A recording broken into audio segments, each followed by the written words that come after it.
Yeah, thank you very much, Thibaut. I don't think I need this, but I'm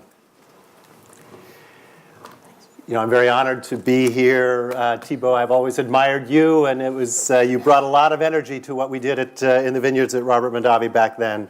But when Thibaut asked me, I wasn't exactly sure what I would say, because I think you probably have heard all of this already, right? But I thought that a little bit of history would put things into context, history that we can all be proud of. But at any rate, and also with history, as they say, if you don't understand history, you're bound to repeat it or lose its important lessons. So here we go. So my grandfather Cesare got us going in wine nearly 100 years ago. Our family has seen the evolution of modern era of wine in Napa Valley. I think that there have been three major challenges to our industry. The first challenge was Prohibition from 1919 to 1933. The second challenge was the second coming of phylloxera in this valley, starting in the 80s. Now we are beginning to entering into our third challenge, that of global warming. With these three threats as framework, let me give you my myopic version of history, Wine History 101. So vines and wines were introduced to California by the Spanish missionaries in 1780, but it was in the wake of the gold rush when the German immigrants brought the fame of Napa Valley wine to the fore. In discovering this valley, they planted many varieties throughout the hillsides and the valley floor. As a result of this fame, by 1919, there grew to be 121 wineries in Napa Valley and 18,000 acres of vines.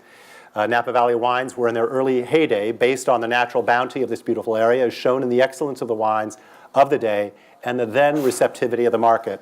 However, this was not to last. Prohibition was enacted in 1919 and had a devastating impact on the volume, quality, and perhaps most importantly, the perception of California wine. By 1933, the year Prohibition was repealed, there were only 9 wineries and 9,000 acres of vines. What a devastation. People abandoned hillside vineyards because they were too costly and too low in yield. The valley floor was the only area that was economically viable. The wineries of that era employed cement and redwood tanks for fermentation and aging, as well as used whiskey barrels for aging. You can imagine that 14 or more years of lack of use and care would have led to a dog's dish delight of microbial disaster. That's a Phil Freeze statement. But it's true. The quality devastation was profound. Also, post-Prohibition America thirsted for that which it could not have prior. That is alcohol. Post-Prohibition, the wine industry responded, and as a result, 80% of the wines from California were fortified. The identity of California wine was associated with that which kept the fellow on the park bench warm all night. Not a pretty picture. However, with the beginning of 1919, Prohibition had the ironic impact of getting my grandfather Cesare into the wine business. Being of Italian origin, wine was central to the meal. Prohibition curtailed the commercial pursuit of wine. However, there were exceptions. It was legal to produce wines for sacramental purposes, wine for medicinal purposes, and 4 barrels of wine per head of household per year for home consumption. He had a lot of friends that needed wine. But Cesare began shipping grapes for home winemaking in 1919 and added bulk wine following repeal in 1933. The epicenter of the wine business became the warm, high-yielding Central Valley. My grandfather was responsible for wineries in 3 areas: Fresno, Lodi, and St. Helena. However, when my father joined my grandfather in 1936, Cesare said, "Bobby, don't go where the business is right now. Go to Napa Valley. That's where you can find great wines for the table." My grandfather Cesare was ahead of his time in pursuing lower vigor in wine for the table. So my father did move to Napa Valley in 1936 to work at St. Helena Winery, producing bulk wine. In 1943, my family purchased Charles Krug Winery and then bottled our first wines. In the marketplace, it was an uphill battle to have America even try Californian wine, this now vilified beverage. Polite company would respond, "Oh no, I'm sorry, I only drink French. I only drink German. California wines, forget it." The California wine identity had been destroyed. The silver lining, however, behind the disaster of Prohibition was the close association that developed with the University of California, first at Berkeley, then at Davis. The technological hunt for the repression of fault was desperately needed and in full swing. A technologically aware winemaker's badge of honor was to identify faults. In fact, the term winemaker was identified with a lab-coated scientist whose job indeed it was to eliminate fault. It was technology, after all, that won the Second World War, cured polio, and secured many other life-enhancing breakthroughs. Man's role was in domination of the cruelty of nature. During this period of time, another important element came to be, and in this regard, Napa Valley was, and still is, unique. Being a small community of only a few wineries then, people realized that collaboration was central to success. Sharing all matters in the vineyards, in the cellar, and the marketplace became essential. My father, Louis Martini, Andrei Chelychev, and others would meet frequently to exchange ideas. The Napa Valley Vintners Association was formed. But more broadly, a spirit of cooperation, unlike any other area in the world, developed here. They recognized that this spirit of cooperation was central to overcoming Napa Valley's problems of the day. Because of the challenged economic situation of the day, it was rare to find wineries that controlled their own vineyards. Growers grew grapes, vintners made wine. There were exceptions, but the norm was to have the vineyards and the wines owned and thought of separately. A good grower was measured by the tons they delivered. In retrospect, during this period of repression of fault, the vast majority of focus and research was in the cellar. Grapes merely showed up at the crush stand. If it was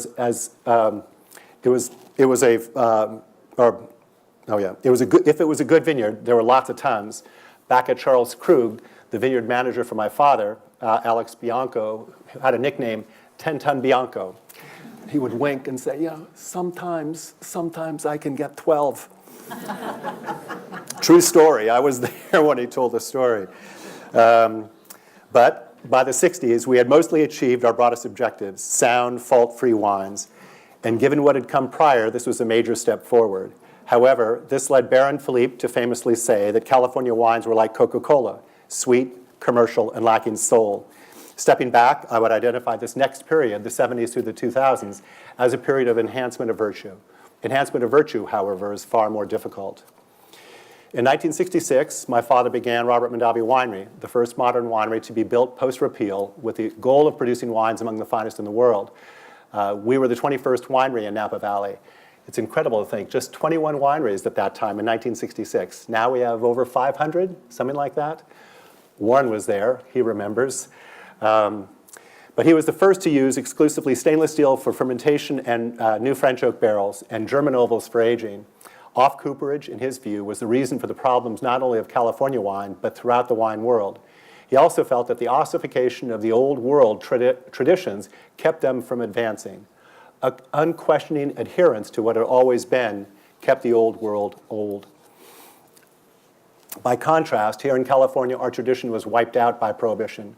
We had to recreate our own. Traveling the world around allowed us to pick up ideas that worked in many areas and try them at home. We were committed to discovering what made great wine tick. We were proudly dubbed the test tube winery, the University of Robert Mondavi, and we had no secrets. In discussion some time ago with Mike Gergich, he emphasized to me another subtle aspect that bears repeating, and that is we at Robert Mondavi Winery did not produce even one generic wine as all the other wines of the day did, Chablis, Burgundy, Claret. Everything was formulated by the winemakers. They could choose from lots of different varieties and make up what they felt a Claret would be or a Burgundy would be. The connection to the vineyard was not as tight.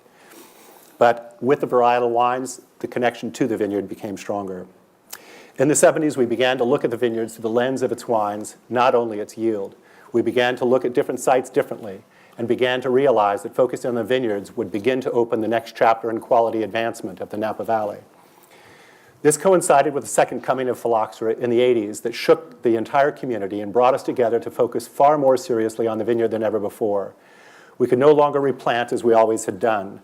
The entire valley was fixated on rootstocks, then density of planting, trellising to go along with that, and canopy management. In my view, the valley floor required techniques to suppress vigor. We had to force higher stress and lower vigor on the vines. High-density plantings promoted vine-to-vine competition, use of differing cover crops to nourish and dry the soil in the spring, tipping of the vines to redistribute energy to weaker shoots. For the most part, these measures all had the intention of lessening the abundant vigor from the valley floor. Phylloxera captured the attention of not only the Napa Valley, but NASA, who approached Davis and then us with the NDVI concept, an eye from the sky to the land. This photographic tool was first used to detect and then monitor the advancement of phylloxera. Then, as an indication of vegetation, It was an eye through to the soil, and more directly, the vine's response to varying vigor of different sites. This tool has and continues to revolutionize the way we appreciate and manage the diversity of sites. Similar concepts are now being applied to the wood of dormant vines and the estimation of yields prior to harvest. Sap flow measurement is yet another tool that gets to the heart of the vine and is, again, another more precise step.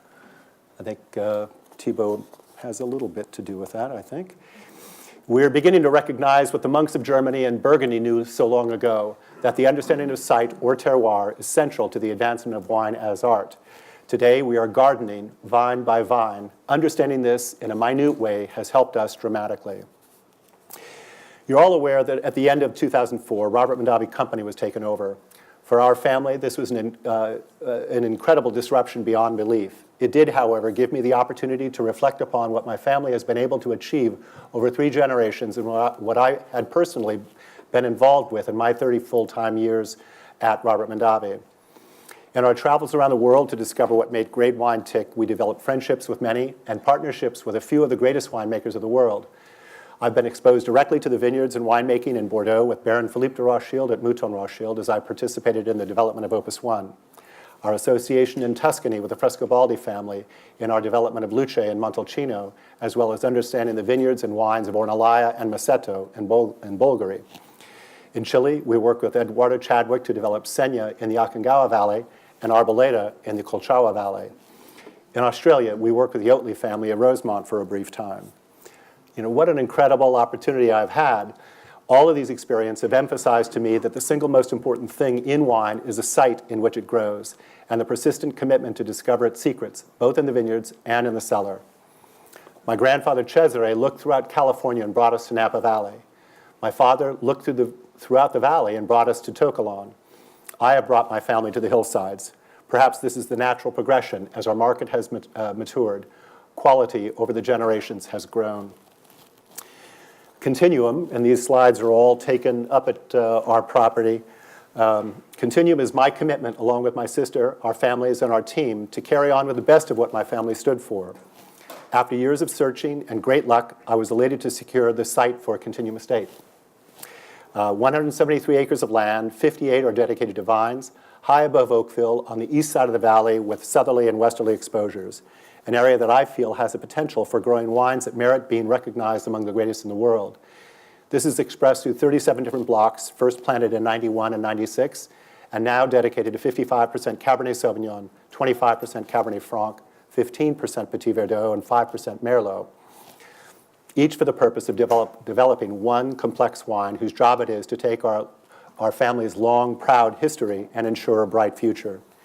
We've also been fortunate to build a winery ideally suited to this, using French oak tanks and concrete tanks for fermentation, for the purpose of harmonizing this mountain-structured fruit.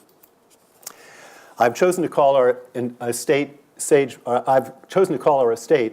Mountain Vineyard. Mountain, because I believe mountain fruit is distinctive, benefiting from shire soils and moderate temperatures due to elevation. And sage, because of the natural chaparral that imparts a unique savory character to our wine. Every year that we have been there, we are learning more about this incredible site, and I am increasingly optimistic about the quality potential of this land. All of the trials that we have done historically in the past have indicated to me that lower vigor leads to greater concentration of better flavored wine, less herbaceousness, more concentration, more layers of flavor. This is naturally what the hillsides provide. My thinking has had to adjust from what it was in the valley in order to embrace invigoration. I was always pushing the other way from the valley, but now in the hills, well, perhaps a little bit of invigoration is necessary. Site-specific farming is central to success. But I have pursued the hills because the vines do have to struggle, and I believe give a smaller but very precious yield. Mother Nature can feed you or kill you. Perhaps vines in the hillside are the canary in the coal mine for all of us. They already have a higher stress life, having less soil and moisture to invigorate them. They feel the cruelty of Mother Nature perhaps more quickly than the valley floor. But the harvest of 2015 has made manifest to me the importance of the third major threat to our industry, global warming. Climate change has resulted in wildly erratic weather. In 2015, it had a significant role in causing bud break to happen early in the year, with earlier flowering as a result, which led to a significant crop loss throughout the valley. It's not the only factor, but it was certainly a very, very fundamental one. The valley overall was down in yield significantly, around 20 to 30%, because of the cold spell that coincided with flowering. In the hills, we were down more drastically to half a crop. The hangover of this cold spell during the spring of 2015 affected bud differentiation for the harvest of 2016 as well. This adversely affected the volume of our 2016 vintage. While the valley floor had a relatively normal crop, being in the hills, we were still 20% off. I used to think, so it gave me a chance to really think a little bit differently about global warming. I used to identify the threat of global warming as manifesting itself in either drought or ill-timed rain. Given the stable level of our aquifers and our experience with rain at harvest, I wasn't that worried then. I had not anticipated the adverse consequences of an ill-timed cold spell other than for frost around bud break. But the wild fluctuations of all weather brought on by climate change and the inability to set a crop is quite a different thing. Issues like this should be of concern to all of us. I encourage this group to understand better this issue of flowering and set. The challenges placed on the vine during these fickle cold snaps is now made more probable due to global warming. But Thibaut, I think you've got it.